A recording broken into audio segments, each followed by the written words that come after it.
Hello, body facts, walk through push. Guys, it's always lucky to have a little bit of a kuier at your house. Have a couple of chummies over, tan a choppy, have a doppie, maybe a guggel and a wiggle.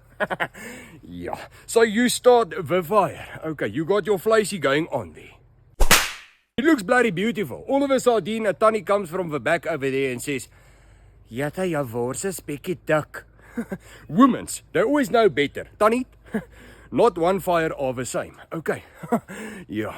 She whips out this piece of chicken over here. It like soos 'n treinspoor hoender. Okay.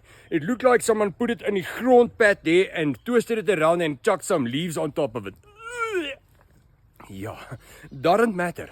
Maar kok praat, wil hulle kok praat. Kos maak en kok praat. Bloody amazing. However, I've met these two tannies here.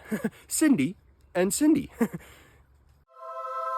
Yeah, weird. They started this thing called kos maak en kok praat. Bloody amazing. They do like what they do in camping. You get camping and then you get glamping. The fancy part of camping. Okay. These are like braaiing and bramping. Or kok praat, whatever. Yeah. Check them out. Go to the Facebook page. They follow these tannies. They make some lekker kos here. Okay. It's not your average little hoendertjie. And I know. Okay. Elke Tarantaal se kolletjies are different.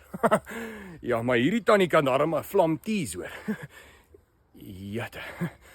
Kos maak en kok praat. You can actually go sit around a table and watch these tannies. Okay, have a glasie wyn there, guggel 'n bietjie, listen to good music and hou hierdie tannies kok praat. Lekker delicious foods. Okay, May the 8th in Bruma. Book your ticket over there. It's going to be huge fun. They're going to teach you how to make food lekker, but quick. In a different way. Yeah, it's women's. Yeah. So book your ticket there. Daar's 'n pakkie vir jou and I give away some recipes. Yeah. See you there. Okay, thanks.